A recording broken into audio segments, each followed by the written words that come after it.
तो आपका स्वागत है आपके अपने channel I T job notification पे।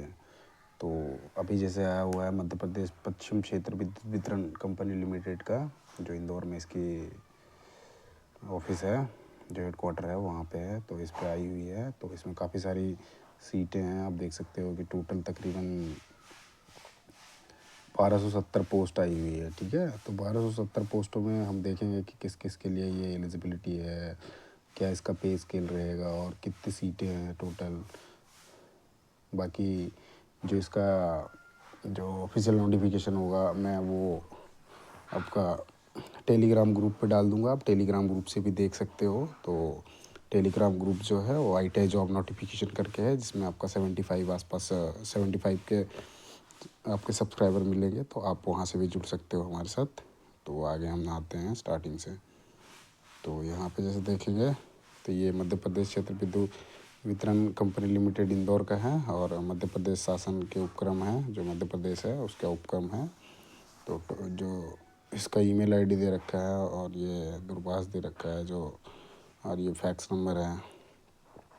तो ये तो ज़रूरत पड़ती है, जब ज़रूरत पड़ती है, जब आपका हो जाता है उसके बाद आपको इंक्वायरी के लिए इन सब चीज़ों की। बाकी ये जानकारी के लिए है, आप डायरेक्ट कांटेक्ट कर सकते हैं।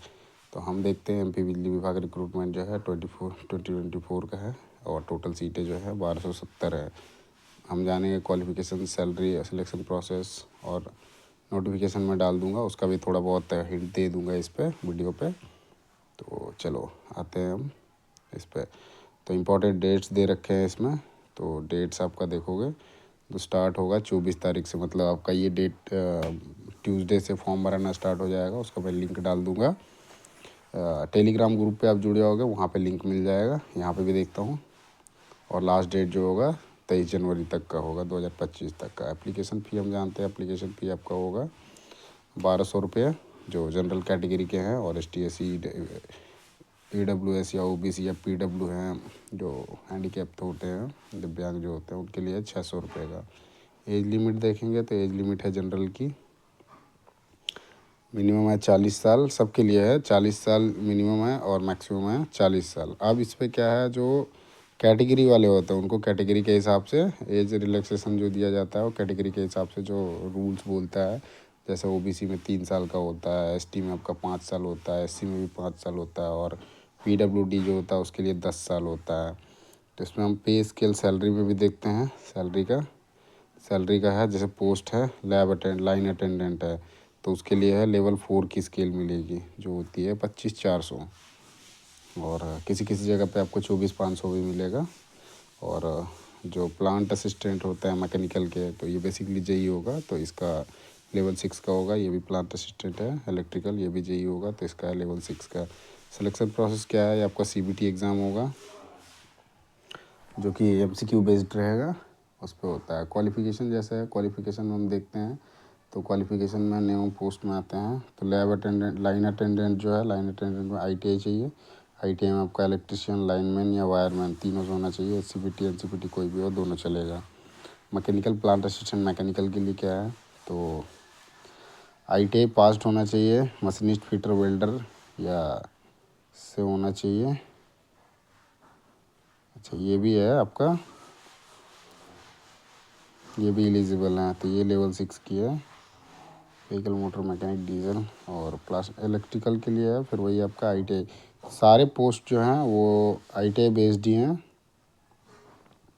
जो भी ये लाइन अटेंडेंट हो गए, मैकेनिकल हो गया, इलेक्ट्रिकल हो गया, सारे आपके पोस्ट जो हैं ITI बेस्ड पे ही हैं।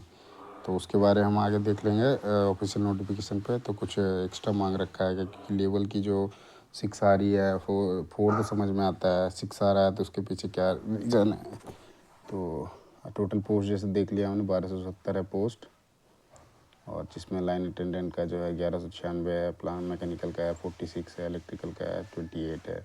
तो हम इसके बारे में अब नोटिफिकेशन पे चलते हैं। तो नोटिफिकेशन पे चलते हैं, कितने पोस्टें हैं टोटल नोटिफिकेशन में, हम वो देखते हैं, और क्या एलिजिबल क्राइटेरिया मांग रखा है यहाँ पे। जैसे हम इस पे तो ऐसे कर दिया, चलो आगे देखते हैं।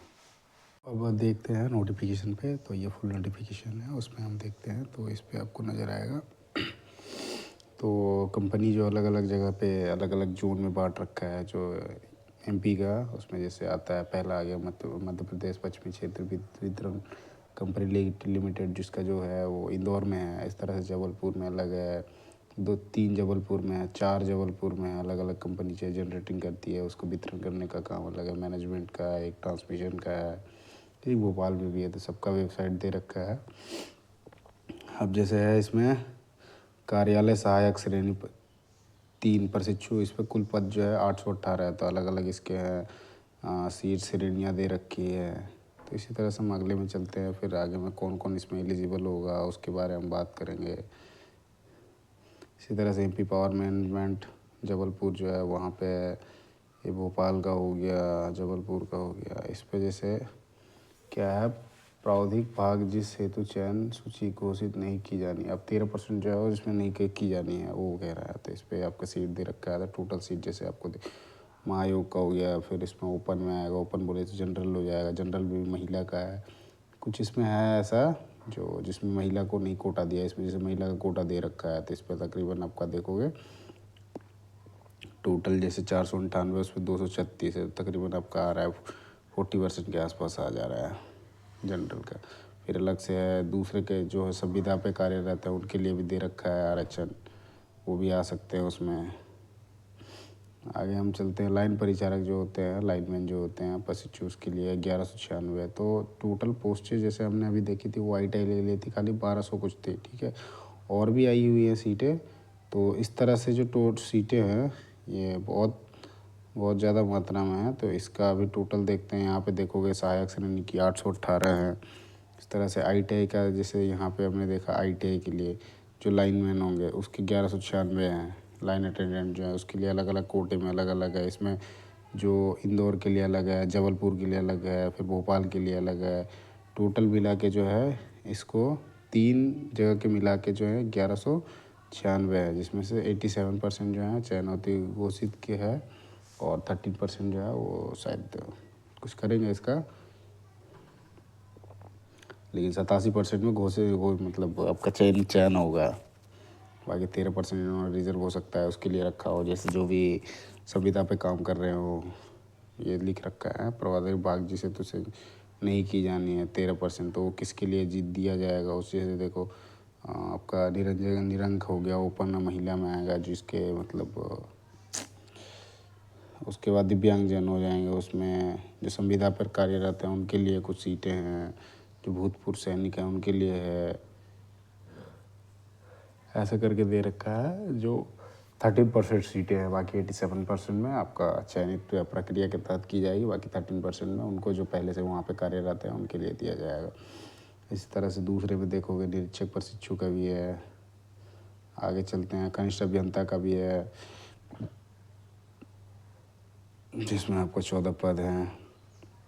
बेसिकली यही होता है। और हर जगह पे जितनी पोस्टें आई उसकी 87% ही ओपन जो परीक्षा कराई जाएगी 87% पे कराई जाएगी, और चयनित 87%, 13% जो पहले से वहाँ पे कार्यरत हैं वो उनके लिए रिजर्व कर दिया है कि वही उनमें से आएंगे। उनको भी ऐसा नहीं है कि एग्ज़ाम नहीं आएगा, चयन प्रक्रिया के तहत ही वो भी आएंगे, लेकिन उनको वो एक तरह से क्या बोलते हैं आपका जैसे रिजर्वेशन होता है, तो उनको भी रिजर्वेशन मिल रहा है इस चीज़ का कि हम पहले से यहाँ पर कार्यरत हैं, तो उसके हिसाब से वो उस चीज़ को अप्लाई कर सकते हैं जो भी वहाँ पे कार्यरत हैं अभी संविदा पे। हर जगह पे हर पोस्ट में ऐसा ही है, 87% ओपन है और मतलब चयन की प्रक्रिया तो आता आएगा, और 13% जो है सीटें उसमें आएगी जो पहले से वहाँ पे कार्यरत है इलेक्ट्रिकल प्रशिक्षु के लिए। इसी तरह से है। तो आगे हम चलते हैं, सभी सीटों में ऐसा ही है और अलग अलग जगह जैसे इंदौर हो गया, जबलपुर, भोपाल, 3 जगह की सीटें ज़्यादा हैं। जबलपुर में भी अलग अलग है तो उसके लिए सीट अलग अलग है। अब आते हैं भंडार जो स्टोरेज वाले होते हैं उनके लिए भी आ रखा है। औषधि संयोजक है उसके लिए भी, जो फार्मासिस्ट जो मेडिकल से रिलेटेड होते हैं, फार्मासिस्ट होते हैं दवाइयों से, उनके लिए भी कुछ सीटें आ रखी है। 2 सीटें हैं तो उसमें आगे चलते हैं हम। सीट लेखक का है उसके लिए भी 18 सीटें हैं। इसी तरह से ANM JNM जो लैब टेक्नीशियन होते हैं, ड्रेसर होते हैं, उनके लिए भी है जॉब। स्टाफ नर्स जो होते हैं उनके लिए भी जॉब आई है। इस पे पद कई लैब टेक्नीशियन जो है उनके लिए भी कोई पद का आया। जितने भी सीट्स आए हुए हैं उसमें 87% ओपन से आएगा, और जो पहले से कार्यरत हैं उनके लिए 13% में रिजर्व कर रखा है। सारी की सारी सीटों पे ऐसे ही है। ईसीजी टेक्नीशियन है, इसमें भी वही है। तो ये बेसिकली जो पैरामेडिकल करे हुए होते हैं उनके लिए होता है। अग्निशामक हो गया, ये जो फायर के लिए होता है, फायर डिपार्टमेंट एक होता है उस पर भी है। प्रकाशक अधिकारी हो गया, उसके लिए एक सीट है। सुरक्षा सैनिक हो गया, उसके लिए सीट है। प्रोग्रामर जो है, प्रोग्राम प्रशिक्षु, उसके लिए है। आगे देखते हैं हम, सिविल परिचारक है, उसके लिए है।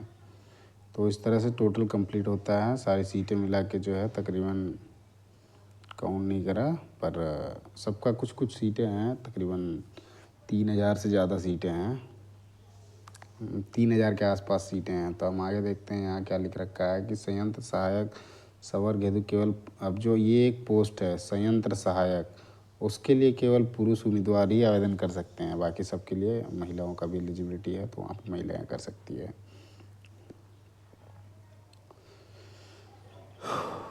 अब जैसे जो भी सीटें हैं यहाँ पे मध्य प्रदेश में, जो बिजली विभाग है उसने निकाल रखा है, तो उसमें जितनी भी सीटें हैं उसको, उस पदों को भरना आवश्यकता अनुसार जो है उसको घटाने का या बढ़ाने का कार्य भी कर सकती है, जहाँ ज़रूरत होगा उसके हिसाब से। और तीसरा पॉइंट दे रखा है, जो उपयुक्त कंपनियाँ हैं उसमें आंशिक अथवा पूरी, अच्छा ये रद्द भी करने का वो अपने पास रखती है इस चीज़ का, कि रद्द भी कर सकती, मतलब जो ये चयन प्रक्रिया है उसको, उसके पास है इस चीज़ का अधिकार, वो सुरक्षित रखती है कि यदि किसी प्रकार की वैसी, मतलब वैसा कुछ इन जिससे मतलब एडमिनिस्ट्रेटिव रीज़न आता है, तो कहीं कहीं पे चीट हो जाते हैं, तो उस चीज़ केस में ये अपने पास रखता है कि जिससे कल के डेट में वो उस चीज़ को स्थगित भी कर सकता है। पर जनरली ये बहुत कम होता है, जब केसेस इधर उधर हो जाते हैं या फिर चीटिंग होती है तभी जाके होती है। आगे देखते हैं क्वेश्चन, आगे देखते हैं। तो आगे में है आपका दिव्यांगजनों के लिए है, फिर ओबीसी के लिए, जैसे दिव्यांगजनों का हो गया, ये आपका दिव्यांगजनों के लिए 4.5, इसमें मिनिमम जो होता है 40% होना ही चाहिए, ठीक है। बाकी उसके हिसाब से आपका जो भी रिकॉर्ड है उसके हिसाब से आप फॉर्म भर सकते हो। ओबीसी के लिए जो है उसका एक दिया हुआ है, मध्य प्रशासन जो होगा उसके अंतर्गत जो ये इस पे जो एक रूल रेगुलेशन होता है उसके हिसाब से जो एमपी के जो भी छात्र होंगे जो इस फॉर्म को भरेंगे, तो उनके लिए है। आप यदि ओबीसी से अलो करते हैं, फॉर्म भरते हैं, तो आपके पास इसके अकॉर्डिंग आपके पास ओबीसी होनी चाहिए। और उनमें बहुत सारी लिस्ट होती है, लिस्ट में बहुत सारे जो कास्ट होते हैं वो ओबीसी में आते हैं, तो उसके हिसाब से आप हैं तभी आप ओबीसी माने जाएंगे, अदरवाइज़ आप ओबीसी में नहीं आएंगे, अदरवाइज़ आप ओपन में आ जाएंगे। इसमें एक अच्छी चीज़ क्या है कि बाहर वाले भी, जैसे क्या है, जो एमपी से बाहर के हैं वो भी अप्लाई कर सकते हैं, वो जनरल कैटेगरी में उसमें वो फॉर्म भर सकते हैं। इसमें देखते हैं हम, अब जैसे अलग अलग पोस्टों के लिए आई हुआ है, ये इसके लिए आया हुआ है कार्यालय सहायक श्रेणी 3 के लिए है। तो ये आपका इसमें बेसिकली जो शैक्षणिक अर्हता है उसके बारे में बात किया है। तो पहला क्या है, 12th अथवा समकक्ष, मतलब आपका इंटरमीडिएट करा हुआ होना चाहिए। और दूसरा क्या है कि इसमें से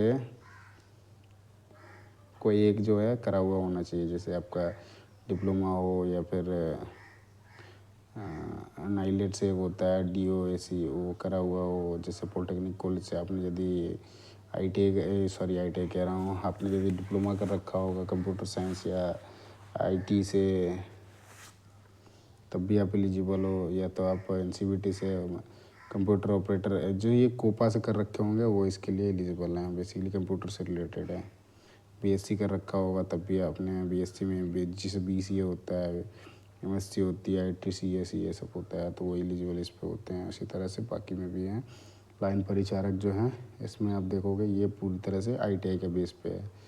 तो ये आपका आईटीआई से करी होनी चाहिए, 10वीं के बाद आईटीआई होनी चाहिए, 2 वर्ष 3 वर्ष में कुछ भी करा, तो उसमें आप विद्युत तीन चीज़ों से आईटीआई करी हुई होनी चाहिए। इलेक्ट्रिकल से, इलेक्ट्रिशियन जो होता है, लाइनमैन या वायरमैन, 3 चीज़ों से यदि आप है तभी आप इसके लिए एलिजिबल हैं। आगे हम देखते हैं जो ये जेई के लिए हैं, तो जेई का 65% चाहिए। और जो अलग अलग हैं, जैसे इतना जो CGPA में फिर आएगा तो उसके हिसाब से, और अलग अलग अभ्यर्थियों के लिए जो दिव्यांग यदि हैं तो उनके लिए 55% दे रखा है। और जो वहाँ के मूल निवासी है मध्य प्रदेश के और वहाँ पे अनुसूचित जनजाति जाति में आते हैं तो उनके लिए 60% है। इसी तरह से हम आगे देखते हैं, इलेक्ट्रॉनिक्स के लिए भी उसी तरह सेम है, इलेक्ट्रॉनिक्स है उसके लिए भी सेम है। और उसके बाद आपका सहायक प्रबंधक जो है प्रशिक्षु सिविल का है उसके लिए भी सेम है।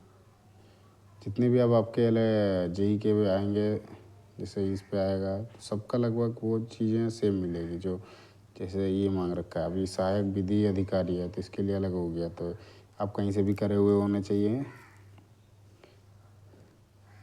विश्वविद्यालय से आपको मूल निवासी ये होना चाहिए। 60% जो है आपका समकक्ष में होना चाहिए, CGPA में जो उसका क्राइटेरिया होता है 6 से ज़्यादा होना चाहिए।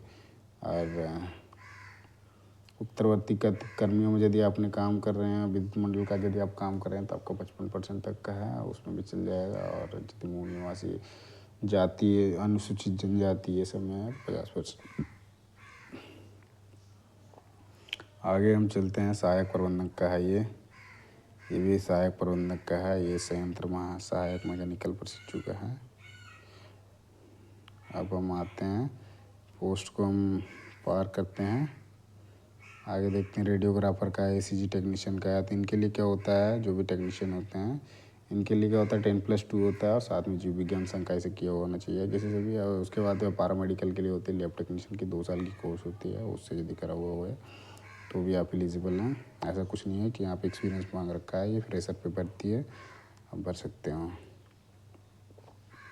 प्रोग्राम प्रशिक्षु हो गया, कल्याण सहायक प्रशिक्षु हो गया, सिविल प्रशासक हो गया। अब इसमें एज हम देखते हैं, एज जो है 1 जनवरी 2024 को होनी चाहिए, मिनिमम 18 साल होना चाहिए और मैक्सिमम 33 साल होना चाहिए। तो जनरल कैटेगरी में जो भी हैं वो 33 साल तक एलिजिबल हैं, ठीक है। अब आता है जब आप कास्ट पे आते हो तो कास्ट पे आपको छुट्टी मिलेगी। अन्य राज्य के जो अनारक्षित वर्ग हैं दूसरे राज्य के, उनके लिए सीमा जो बढ़ा रखी है वो 40 है। मध्य प्रदेश की जो मूल महिला है उसके लिए 45 दे रखा है। और जो महिलाएं आती है अनुसूचित जनजाति अत्यंत पिछड़ा वर्ग या फिर दिव्यांग या EWS उनके लिए 45 कर रखा है। और पुरुष के लिए जो काम कर रहे हैं वहाँ पे उनके लिए भी 45 कर रखा है, पुरुष महिला शासकीय निगम में जहाँ पे वो काम कर रहे हैं। तो यहाँ पे थोड़ा सा डाउट होगा कि 33 वर्ष है, यहाँ 40 वर्ष है। तो ये मैं जैसे क्लियर कर देता हूँ कि जैसे देखो इस पर क्या है कि 18 वर्ष आपका जो मिनिमम है, अधिकतम आयु जो है इसके हिसाब से तो ये जो है वो 33 वर्ष है। सुरक्षा उपनिरीक्षक सुरक्षा सैनिक जो हैं उनके लिए है, जो 2 पोस्टें हैं सुरक्षा सैनिक और जो सुरक्षा उपनिरीक्षक हैं उनके लिए जो है एज वो 33 साल की है। और मिनिमम तो सबके लिए 18 साल है, लेकिन इसमें दे रखा है अलग अलग करके, ये तो मैंने बता दिया 40 का है। जो जनरल है उसके लिए 40 है, मध्य प्रदेश के जो मूल निवासी है उसके लिए 45 है, बाकी सारे 45 है। जो आपका काउंटिंग करी जाएगी वो यहाँ पे 2024 तक जैसे हो गया उस पर काउंट करी जाएगी, ठीक है। आगे देखते हैं, जो इम्पोर्टेंट चीज़ें हैं वो मैं बता देता हूँ। अब देखो जो आरक्षण के लिए लाभ ले सकते हैं तो वो जो MP से होंगे, जो मूल निवासी वहाँ के स्थानीय निवासी हैं उन्हीं को मिलेगा, अदरवाइज बाहर वालों को नहीं मिलेगा वो चीज़ें। जो वहाँ मध्य प्रदेश से बाहर के हैं उनको नहीं मिलेगा, जो स्थानीय वहाँ के नहीं हैं उनको रिजर्वेशन नहीं मिलेगा। और जो दिव्यांग है उनका मिनिमम 40% होना चाहिए, उस पर सर्टिफिकेट पे लिखा होता है 40% जो है वो दिव्यांग है, तब जाके आप एलिजिबल हो, नहीं तो नहीं हो आप एलिजिबल। आगे देखते हैं हम, अब चयन प्रक्रिया का है। चयन प्रक्रिया का क्या है, देखो आप आवेदन जो है आवेदन करने का है, आपका जो पेपर होगा CBT मतलब ऑनलाइन पेपर होगा, ठीक है। उसके हिसाब से अलग अलग उसमें किया जाएगा। फिर CBT जो है 100 नंबर का होगा, जिसमें MCQ बेस्ड होगा, बहुवैकल्पिक क्वेश्चन आंसर होगा, तो उस पर आपको सेलेक्ट करके आंसर करना है। आपके पाठ्यक्रम के हिसाब से होगा। उसमें जो न्यूनतम कटअप रहेगा वो 25%। 25% मतलब ये आप पासिंग मार्क्स है। उसके बाद जो नंबर लेके आते हैं उसके हिसाब से आपको स्कोर बनेगी, तो वहाँ पे फिर कटअप पर चेंज भी हो सकता है। यदि कम लोग रहेंगे तो 25% में भी हो जाएगा, लेकिन लोग ज़्यादा रहते हैं तो कटअप बढ़ जाती है, क्योंकि एक मल्टीपल टाइम का एक वैल्यू होता है कि जैसे 100 लोगों को मैं सिलेक्ट करना है तो 5 गुना बुलाएंगे, 10 गुना बुलाएंगे, ऐसे करके होता है। उसके कारण वो कटअप बढ़ जाती है। आगे हम देखते हैं जो इम्पोर्टेंट चीज़ें हैं हम उसके लिए बात करेंगे। बाकी मैं ये आपका जो नोटिफिकेशन है वो मैं टेलीग्राम पे डाल दूँगा। एक ITI जॉब नोटिफिकेशन करके है, तो वहाँ से आप उसका देख सकते हैं। अब जैसे इस पे क्या है, कुछ पदों के लिए हाइट और ये भी मांग रखा है। जैसे सुरक्षा सैनिक हो गए, निरीक्षक, प्रशिक्षु और सुरक्षा सैनिक जो है उनके लिए शारीरिक मापदंड दे रखे हैं। ऊंचाई का 167.5 है। महिला के लिए भी दे रखा है, बिना फुला 81, 86 फुला के ऐसे करके है। महिलाओं का चेस्ट ब्रेस्ट का टेस्ट नहीं होता है फुला के, घुटने से घुटने नहीं मिलना चाहिए। तो ये उसके लिए है जो सैनिक के पद पे जाते हैं, उनके लिए दौड़ धूप की मतलब फिजिकल का भी है। तो आगे हम चलते हैं। जो परीक्षा होगा आपका CBT बेस्ड होगा, अलग अलग शहरों में करी जाएगी। जो मध्य प्रदेश के अलग अलग शहरों में, जैसे इंदौर है, भोपाल है, या कहीं भी हो सकता है। MP की किसी भी जगह पे हो सकता है आपका सेंटर। यहाँ पे जैसे इन्होंने वो दिख नहीं रखा है कि कहाँ कहाँ पे होगा, तो आपको वहाँ पे सिलेक्शन के सारे से जितने भी होंगे उसमें दे रखेगा। जैसे यहाँ एक अदर परीक्षा शहरों कोई भी संशोधन करने के समय में विचार नहीं किया जाएगा। क्षमता उपलब्धता आधार पर किया जाएगा, आवंटित किया जाएगा। परीक्षा के शहर आवंटन में समाधिकार निर्णय बाध्यकारी होगा। इसमें कह रहा है जो भी आपकी शहर होगी आपको सेलेक्ट करने का मिलेगा। जब फॉर्म भरोगे तब ये आपका 24 से स्टार्ट हो जाएगा। तो आगे देखते हैं। हाँ, आप फ़ी पे आते हैं तो फ़ी आप जनरल कैटेगरी से हो तो 1200 लगेगा। आप बाकी जनरल के अलावा किसी और कैटेगरी से हो, EWS से भी हो, तब भी आपको 600 लगेगा। तो जनरल के बाद बाकी सबको 600 लगेंगे। आगे देखते हैं।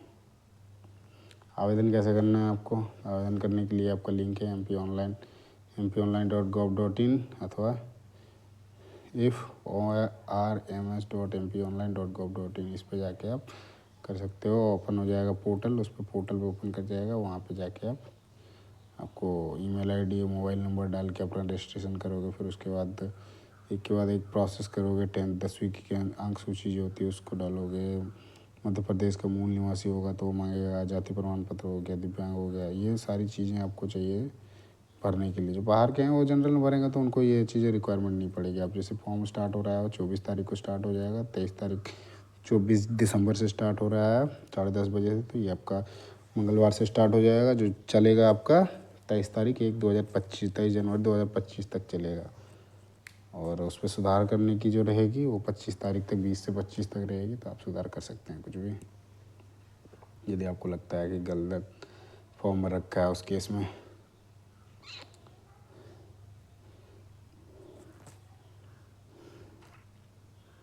बाकी पद का है जो आपका लेवल, जैसे मैंने बताया था उसका क्या लेवल रहेगा। तो आपका यहाँ पे जैसे देखो पे स्केल जो है, भत्ते हैं मतलब वेतन, अन्य भत्ते भत्ते और प्रशिक्षण अवधि बॉन्ड राशि क्या होगी। तो आपका वेतनमान जो रहेगा 20/7/2017 के हिसाब से, जो पे मैट्रिक्स है वो मध्य प्रदेश शासन का उसके हिसाब से है। तो जो अलग अलग पोस्ट के लिए है, तो यहाँ पे हम अलग अलग पोस्ट के लिए देखते हैं। जो कार्यालय सहायक श्रेणी का है उसका आपका है 19,500 रहेगा, वो लेवल 4 है। 6 माह की अवधि है। जो प्रशिक्षण अवधि है, जो ट्रेनिंग की है वो 6 माह की है, वो लेवल आपका 4 का है। 19,500 बेसिक है इसका। उसके बाद अलग अलग पोस्ट के लिए है। तो ऐसे हम देखते हैं कनिष्ठ अभियंता का है तो आपका लेवल 8 का है, वो 32,800 है इसका बेसिक ऐसे करके है। तो अभी यहाँ पे कमीशन नहीं लगा है, जिसके कारण ये पिछला चल रहा है 2017 के हिसाब से ही चल रहा है। आगे हम देखते हैं। अब जो इनके हैं अलग अलग चीज़ों में जो अवधि है इनकी ट्रेनिंग की वो अलग अलग है। चलो आगे आते हैं। इस तरह से सबका है, पे स्केल का दे रखा है। तो जैसे इलेक्ट्रिकल प्रशिक्षु हो जाएंगे उनके लिए अलग है। और बॉन्ड जो है बॉन्ड भी देखोगे आप, बॉन्ड देखो 1 लाख रुपया है। और जो जनरल कैटेगरी के उनके लिए 1 लाख है। नॉन जनरल के जो ST SC OBC या EWS में आते हैं तो उनके लिए 50,000 का है। अब वही जब पोस्ट चेंज हो जाएंगी, एक पोस्ट पहले 3 पोस्टों के लिए जो है वो 1 लाख है अनारक्षित वर्ग के लिए, और आरक्षित वर्ग के लिए जो है 50,000 है। उसके बाद जो है कनिष्ठ अभियंता से शुरू होता है 4 नंबर से, उनके लिए 2 लाख का है बॉन्ड है। और जो जनरल कैटेगरी से आता है वो 2 लाख रुपया, और जनरल कैटेगरी से विदाउट जनरल से हैं उनके लिए 1 लाख रुपया। इसी तरह से है, नीचे भी आओगे बाकी जो भी हैं ANM JNM जो टेक्नीशियन के हैं उनके लिए 1 लाख का है, और ऐसे जो JE हैं उनके लिए 2 लाख का है। बाकी जनरल का है वो, बाकी वो 50,000 हो जो सी रिजर्व कैटेगरी के आते हैं उनके लिए।